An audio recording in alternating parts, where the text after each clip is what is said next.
You need to change your mind because some of you are thinking about giving up because you're in a season of failure. But just because you failed doesn't mean that God doesn't have a bright future in store for you. It is always too soon to quit. But I want to remind you that failure is not final, it's formative. It is part of the process. It's part of the journey. Your failure matters as much as your success. How do you think you're going to grow if you don't ever fail?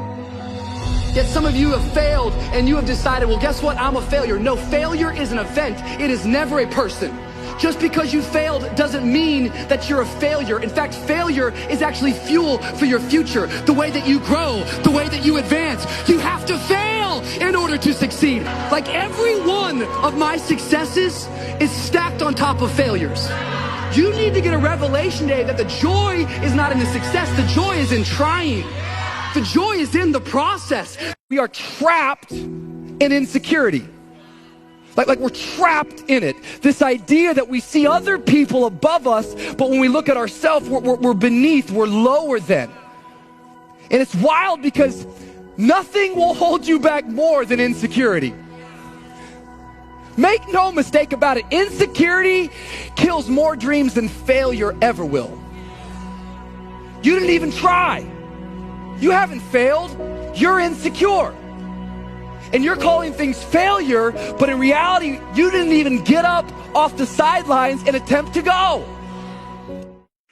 It's okay to not be okay.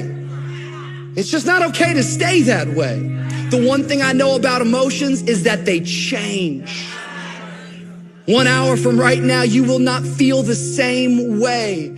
And I want to encourage you tonight that you might be in your darkest moment. You might be going through hell and high water. It is always too soon to quit. You have a reason to live. God declares your best days are in front of you. Get up. Your future is brighter than your past. Get up. Your ladder is greater than your former. I want to say to every person in this room, get up, because the best is still yet to come.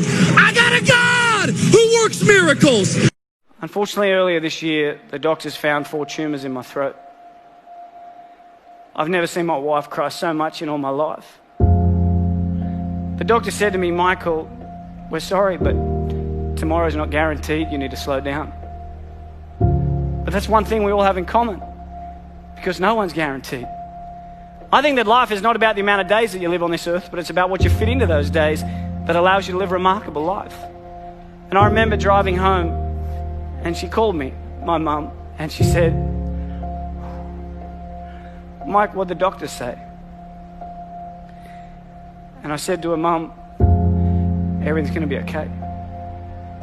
Every one of us, every single day, is blessed with the air that we breathe, the opportunities that we have. And I challenge you every single day to get out of bed and do something that your future self will be proud of.